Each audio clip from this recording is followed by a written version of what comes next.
Everyone and welcome to CUET PG Adda. मैं हूं मुस्कान Gupta and आज हम बात करने वाले हैं सीयूडी पीजी में एक ऐसे सब्जेक्ट के बारे में जो हर साइंस स्टूडेंट को बहुत ज़्यादा फैसिनेटिंग लगता है एंड कई सारे मेडिकल स्टूडेंट्स के लिए ये ऑप्शनल सब्जेक्ट भी हो सकता है एंड वो है आपका फोरेंसिक साइंसेज।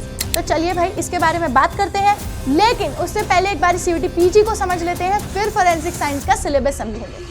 तो जब हम सीयूडी पीजी की बात करते हैं तो ये आपका एक common university entrance test examination हो जाता है, जिसके द्वारा आपको क्या मिलता है, आपको मास्टर्स में एडमिशन मिलता है ऑल ओवर इंडिया। जितनी भी आपकी सेंट्रल यूनिवर्सिटीज है, प्राइवेट यूनिवर्सिटीज हैं एंड स्टेट यूनिवर्सिटीज हैं, एंड ये कंडक्ट करवाया जाता है एनटीए द्वारा, यानी कि नेशनल टेस्टिंग एजेंसीज। अगर मैं बात करूं कि फॉर्म्स कब आते हैं, सीयूडी पीजी के फॉर्म्स जो हैं जनवरी के फर्स्ट वीक में हमें ज्यादातर देखने को मिलते हैं एंड आपका एग्जाम रहता है मार्च के अराउंड। बाकी आगे जब हम बात करते हैं तो ये जो पेपर कोड है हमारा फोरेंसिक साइंस का, वो रहने वाला है SCQ-P13। ये हमारा कोड रहने वाला है एंड अगर आप फोरेंसिक साइंस आगे परस्यू करना चाहते हैं तो आपकी एलिजिबिलिटी होनी चाहिए कि आपके पास 45% है।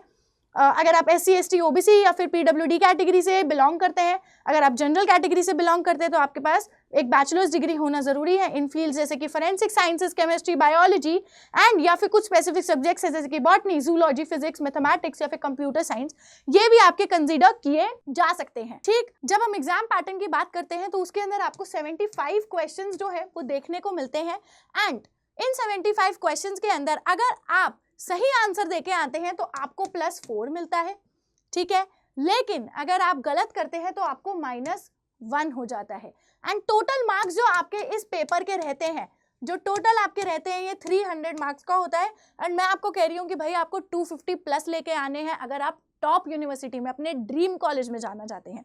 उसके लिए आपको प्रेपरेशन करनी पड़ेगी। तो चलिए भाई अब एक बारी क्या करते हैं, सिलेबस को समझ लेते हैं। तो हमारा जो सिलेबस है वो शुरू होता है इंट्रोडक्शन टू फोरेंसिक साइंसेस से, जहाँ पे आपको इंट्रोड्यूस कराया जाएगा कि बिल्कुल बेसिक चीज़ें जो हमारी होती हैं, गाइडलाइंस जो हम फॉलो करते हैं फोरेंसिक साइंस के अंदर। फिर उसके बाद हम फिजिकल एविडेंसेस पे जाएंगे, जब एक क्राइम सीन हो रहा है वहाँ पे जो एविडेंसेस हमें कलेक्ट करने हैं उसके बारे में हम बात करेंगे। फिर आगे बढ़ेंगे हम फंडामेंटल ऑफ पुलिस की तरफ, पुलिस साइंस की तरफ। फिर आगे हमारे जो यूनिट्स आ जाते हैं सीन ऑफ क्राइम, ये सारे बहुत इंपॉर्टेंट यूनिट्स आपके रहते हैं, बहुत बड़े बड़े यूनिट्स हैं, आपको टाइम भी लगेगा कवर करने में। तो यही टाइम है कि आपको अपनी प्रिपरेशन को स्टार्ट करना है।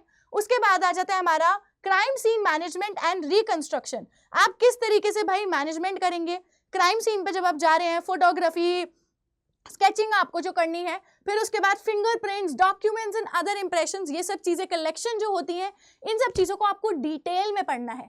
Forensic biology and serology, chemical separation and instrumental technique आपको पढ़ना है। फिर आपको फोरेंसिक मेडिसिन भी पढ़ना है, इंपॉर्टेंट यूनिट है, मिस नहीं आप इसे कर सकते हो। फिर उसके बाद forensic toxicology and drug analysis भी आपको पढ़ना है। लास्टली आपको पढ़ना है कि जनरल केमिस्ट्री और बेसिक फिजिक्स जो आपकी होती है, ये सब चीज़ें आपको कवर करनी है। एंड अगेन मैं आपको बता रही हूँ 250+ आपको लेके आने हैं एंड वो 250+ लाने के लिए आपको मेहनत करनी पड़ेगी, है ना। मेहनत आपको करनी पड़ेगी और वो मेहनत हम आपकी आसान बनाते हैं। हमारा कोर्स है जिसका डिस्क्रिप्शन में आपको लिंक मिल जाएगा, आप जाइए उसमें एनरोल कीजिए और अपने ड्रीम कॉलेज में एडमिशन लीजिए। रेस्ट आपकी जो भी क्वेरीज हैं इस एग्जाम से लेके आप नीचे कमेंट सेक्शन में ड्रॉप कीजिए, हमारी टीम उसका आपको रिप्लाई देगी एंड कोर्स में एनरोल कीजिए। चलिए bye bye, take care and all the best for your preparation.